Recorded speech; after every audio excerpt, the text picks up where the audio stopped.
তো এই পর্বে আমরা যেটা দেখব সেটা হচ্ছে ইন্টারনাল সিএসএস। এর আগের পর্বে আমরা দেখছি হচ্ছে ইনলাইন সিএসএস। তো দেখেন আমাদের আগের কোডগুলাই আছে, তো আমি এখান থেকে কোডগুলো উঠাই দিচ্ছি যেহেতু এটা আর এখান থেকে পাবে না। প্রত্যেকটার কোডগুলো উঠাই দিচ্ছি, স্টাইলের অ্যাট্রিবিউট গুলো মূলত উঠাই দিচ্ছি। দেখেন এখন যদি এটা আমি সেভ দিয়ে দেই তাহলে এখানে দেখেন সব একই লেভেলের হয়ে গেছে, কিন্তু আরগুলো শো করতেছে না। দেখেন কারণটা একটু দেখে আসি। এটা শো না করার কারণ হলো এখানে দেখেন আমাদের একটা রাইট অ্যাঙ্গেল থাকবে, সেটা নেই।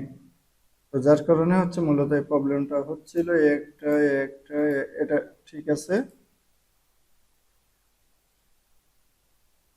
এখন আপাতত এইটারও নাই দেখেন, যার কারণে problem.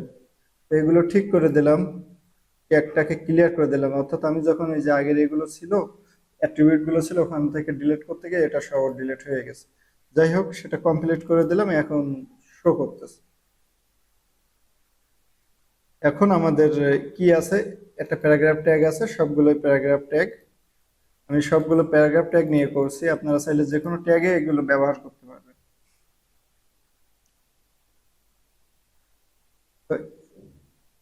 Inline CS, internal CS এবং এক্সটার্নাল সিএস।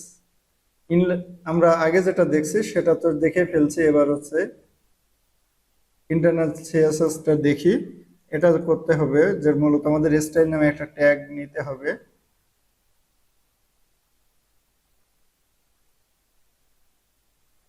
স্টাইল নামে একটা ট্যাগ নিয়ে নিলাম, এটা ডবল ট্যাগ। আমি ভালো করে নিচ্ছি, আবার দেখেন লিখে নিচ্ছি STYL স্টাইল, শেষ করলাম। এটার হচ্ছে শেষ করছি STYL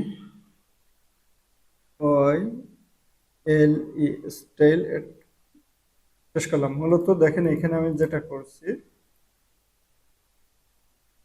HTML, আমাদের হেডের মধ্যে HTML একটা ট্যাগ নিয়ে নিছি। এই ট্যাগের ভিতরে মূলত আমরা কোডগুলো করব। আগেরবার আমরা অ্যাট্রিবিউট হিসেবে শুধু স্টাইল নিয়েছিলাম, এখন হচ্ছে ট্যাগ হিসেবে ব্যবহার করতেছি। তো এটা শুরু করলাম স্টাইল ট্যাগ, শেষ করলাম। এর ভিতরে আমরা যদি চাই এই পিটাকে হচ্ছে একটা কালার দেব, গ্রিন কালার, তাহলে আমরা দিতে পারবো। তাহলে এটাকে কিভাবে কালার দেব, এখানে আমাদেরকে পি ট্যাগ লিখতে হবে, পি ট্যাগ, তারপর কার্লি ব্রেসিস অর্থাৎ সেকেন্ড ব্র্যাকেট, এটা দিতে হবে। প্রথমে আমার এর মধ্যে যেটা করব, আমরা কাকে কোন ট্যাগটাকে হচ্ছে আমরা স্টাইল করতে চাচ্ছি বা কোনো কালার দিতে চাচ্ছি, সেটা সেটা হচ্ছে পি ট্যাগটাকে, এই যে পি ট্যাগ আছে সেটাকে দিয়ে দিলাম। দেওয়ার পরে সেকেন্ড ব্র্যাকেট দিব, সেকেন্ড ব্র্যাকেটের ভিতরে মূলত আমাদের কোডগুলো করতে হবে এবার। তো সেকেন্ড ব্র্যাকেটের মধ্যে আমরা কালার, COLOR কালার অ্যাট্রিবিউট নিয়ে নিলাম, একটা কালার প্রপার্টি নিয়ে নিলাম, অ্যাট্রিবিউট হবে না, কালার প্রপার্টি, এবং কালারটা কি হবে, গ্রিন, গ্রিন দিয়ে দিলাম। এখন দেখেন সেভ দেই, দেখি কালার হয় কিনা। এই যে কালার হয়ে গেছে। দেখেন এখানে কিন্তু একটা সুবিধা হচ্ছে, আমার যতগুলো পি ট্যাগ আছে সবগুলো ট্যাগেই কালার পেয়ে গেছি। এটা হচ্ছে এইভাবে যদি আমরা নেই, সেভাবে যদি আমরা এখানে আরেকটা H2 বা H1 নেই, সাপোজ H1 নিলাম, এবং এখান থেকে আমি কিছু একটা কপি করি, কপি করে মূলত এখানে দিয়ে দিচ্ছি। এখন এটাকে আমি হচ্ছে ফন্ট সাইজ বা হচ্ছে এখানে কি কালার আছে, গ্রিন কালার আছে এবং এটা কালো আছে, এবং এ ট্যাগ নেওয়ার কারণে এটা একটু বড় হয়ে গেছে এ ট্যাগের সাইজ অনুযায়ী। তো এটা চাচ্ছি যে এটা হচ্ছে রেড কালার হবে। তো এটা রেড কালারের জন্য আমাকে এই যে স্টাইল আছে, স্টাইলের নিচে আবার H1 কে ধরতে হবে, H1 কে ধরলাম। দেখেন প্রথম H1, তারপর সেকেন্ড ব্র্যাকেট শুরু শেষ করলাম, এর ভিতরে আমাকে কালার লিখতে হবে, কালার কোলন দিয়ে দিলাম, কি কালার হবে সেটা বলে দিতে হবে, গ্রিন রেড দিয়ে দেই, এবার রেড কালার দিয়ে দিলাম, সেমিকোলন দিয়ে এটাকে শেষ করে দিলাম। এবার হচ্ছে আমি যদি আউটপুটটা দেখি, দেখেন রেড কালার চলে আসছে। তো আমি এখানে হচ্ছে আরেকটা এইচ টু নিতে চাচ্ছি। এইচ টু একটা ট্যাগ নিয়ে নিলাম। এইচ টু ট্যাগ নেওয়ার পরে এর ভিতরে আমি ওই সেম লেখাটুকু দিয়ে দিলাম, কিন্তু এটা এইচ টু। দেখি এবার কি আসে, দেখেন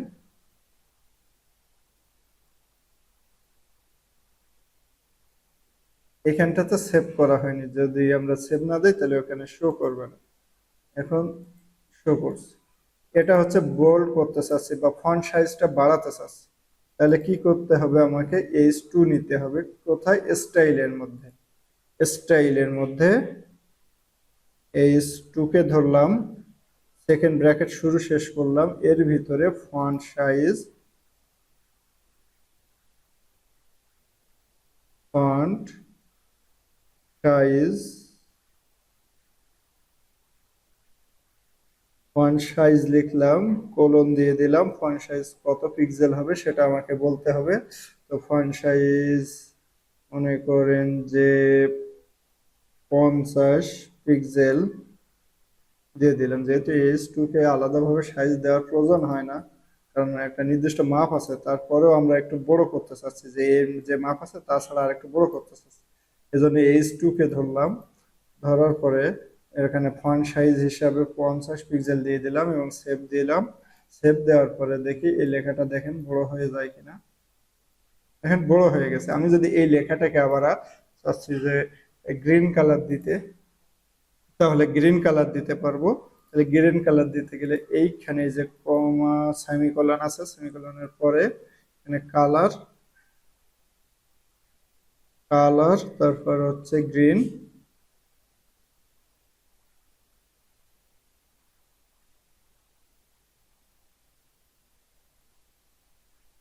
দিয়ে দিলাম। দেখেন একইভাবে এইভাবে মূলত ব্যবহার। এখন এই পি ট্যাগটাকে বোল্ড করতে চাচ্ছি। বোল্ড করতে গেলে কি করতে হবে? ফন্ট ওয়েট করতে হবে। ফন্ট ওয়েট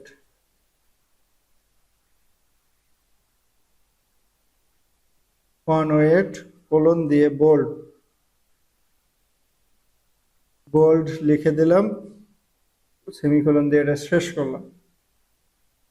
এখন দেখেন পি ট্যাগ গুলো বোল্ড হয়ে যাবে। এই যে পি ট্যাগ গুলো বোল্ড আছে। আরেকটু দেখেন, আমি এখানে ফন্ট ওয়েটটাকে হচ্ছে কাট করতেছি, সেভ দিচ্ছি। এখন দেখেন এটাকে সিঙ্গেল হয়ে গেছে, চিকন হয়ে গেছে। আবার যদি আমি বোল্ড করে দেই, এখানে পেস্ট করে দিচ্ছি, এটা লিখলাম ফন্ট ওয়েট বোল্ড, সেভ দিয়ে দিলাম। এবার দেখবেন যে এখানে চিকন আছে, মোটা হয়ে যাচ্ছে। ঠিক প্রত্যেকটা জিনিস, প্রত্যেকটা ট্যাগ, প্রত্যেকটা টপিক আমাদেরকে এইভাবে কাজ করতে হবে। তো আমরা দেখলাম যে স্টাইল ট্যাগের ভিতরে ইন্টারনাল ভাবে, স্টাইল ট্যাগের ভিতরে ইন্টারনালি কিভাবে সিএস ব্যবহার করতে হয়।